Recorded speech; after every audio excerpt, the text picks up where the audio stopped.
Have you ever wondered if science and religion are supposed to be enemies? We hear people say, you either believe in God or you believe in reason. But what if that's not true?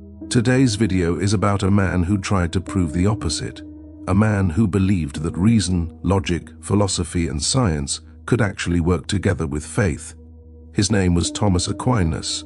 He lived almost 800 years ago, and yet his ideas still influence law, ethics, universities, and how we think about truth today. Aquinas believed that truth is unified, that the universe is logical, that our minds can understand reality, and that faith and reason are two different paths that lead to the same destination. In this video, we're going to discover who Aquinas was, what he taught, why he argued that God's existence can be demonstrated by pure reason, and how his ideas shaped Western thought. So take a breath, open your mind, because today we explore the life and philosophy of one of the greatest thinkers of all time, Saint Thomas Aquinas. Chapter 2, Short Biography. Thomas Aquinas was born in Italy in the year 1225 into a wealthy and powerful noble family. Since childhood, he was quiet, observant, and extremely intelligent. His teachers noticed something unique about him. He didn't just want answers, he wanted to understand why things are true. When he was still very young, Thomas decided to dedicate his life to study and to God. He joined the Dominican order, a group devoted to teaching and preaching. But his family was outraged. They wanted him to become a powerful abbot, not a humble scholar. So they literally locked him in a castle for a year to stop him. He refused to give up. Eventually, they let him go, and Thomas studied in Paris and Cologne, under the greatest philosopher of the time, Albert the Great. People started calling him the dumb ox because he was silent and calm, but his teacher said, "This ox will one day sound so loudly that his voice will echo throughout the world." And he was right. Thomas Aquinas became one of the most influential philosophers and theologians in history. He wrote thousands of pages, including his masterpiece, the Summa Theologiae, a gigantic project that tried to explain everything: God, nature, morality, the human purpose, and how reason and faith connect.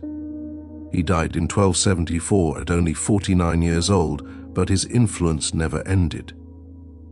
Today, Aquinas is still studied in universities, and his ideas continue to shape our understanding of truth, morality, and the nature of God. Chapter 3, The Big Idea, Faith plus Reason Together. Thomas Aquinas believed something that sounded radical for his time, and still sounds radical today. Faith and reason are not enemies. For Aquinas, truth is one. So if science discovers something true about reality, that truth cannot possibly contradict what God reveals, because all truth comes from the same ultimate source. He said that we have two lights: the light of reason, philosophy, logic; science, the light of faith, revelation, scripture, religion. Reason helps us understand how the world works. Faith helps us understand why it exists and what it means. Aquinas argued that the human mind is capable of understanding reality. We are not trapped in illusions. Truth is not relative. Truth is not just opinion. Reality is intelligible. And because reality is intelligible, logic, philosophy, and science are legitimate ways to reach truth. So Aquinas' big message is this: if something is truly rational, it will never contradict true faith. And if something is truly revealed by God, it will never contradict true reason. For him, God is not the opposite of logic. God is the source of logic.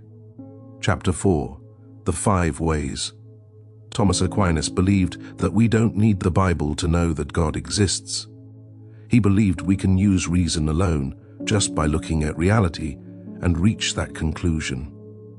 So he proposed 5 philosophical arguments, not emotional arguments based on logic. Let's break them down quickly. 1. The first mover. Everything that moves is moved by something else. Motion isn't random, it comes from a cause. If you go back and back and back, you can't have infinite movers. There must be a first unmoved mover, a cause of motion that itself does not need to be moved. 2. The first cause. Look at every effect around you. Every effect has a cause, but you cannot have an infinite chain of causes because then nothing would ever start. So there must be a first cause, something that started the chain. 3. The necessary being. Everything we see could not exist. It's possible for things to not exist. So, if everything is possible not to exist, then at some point there could have been nothing. But if there was nothing, nothing would exist now. So there must be a necessary being, a being that must exist. 4. The degrees of perfection. We compare things: good, better, best, beautiful, more beautiful, most beautiful. These comparisons imply a standard, a perfect maximum. We only know what better means because we have a reference of best, that ultimate standard of perfection Aquinas calls God. 5. Order and design. Nature follows patterns. Atoms behave with order. Planets move with precision. Cells work with purpose. Order implies intention. Purpose implies mind. Aquinas says, the universe shows design. Design comes from intelligence. So these are his 5 ways, not sentimental beliefs, but logical arguments that reality itself points to a primary source, a first cause, a necessary foundation, an ultimate intelligence, which we call God. Chapter 5. Human Purpose and Morality. For Thomas Aquinas, everything in nature has a purpose. Birds are built to fly, eyes are built to see, human reason is built to discover truth. So the key question is, what is the purpose of being human? Aquinas answers, our final purpose, our final end is happiness, but not temporary happiness, not pleasure, not money, not power. Those things can make you feel good for a moment, but they never satisfy the soul. For Aquinas, real happiness is the fulfillment of our deepest nature, union with the truth, with goodness, with the ultimate meaning of reality, union with God. And here comes something extremely important: natural law. Aquinas says that moral laws are not arbitrary. They are not random rules invented by humans or religion. Moral principles come from our human nature. Example, humans naturally seek life, so protecting life is good. Humans naturally seek truth, so lying is harmful. Humans naturally seek relationships, so love, family, community matter. Morality flows from who we are. So for Aquinas, being moral is not about feeling guilty. It's about aligning your actions with your true purpose, so you can become who you were meant to be. Chapter 6. Why he still matters today. Even though Thomas Aquinas lived almost 800 years ago, his ideas are still powerful today. Why? Because he showed that reason is a gift, not an enemy of faith. He showed that truth is unified, that science, philosophy, and religion can point toward the same reality. He created a bridge between the wisdom of ancient philosophers like Aristotle and the Christian worldview. His influence can be seen everywhere, in universities and philosophy courses, in law, ethics, and political thought, in discussions about morality, human rights, and the meaning of life.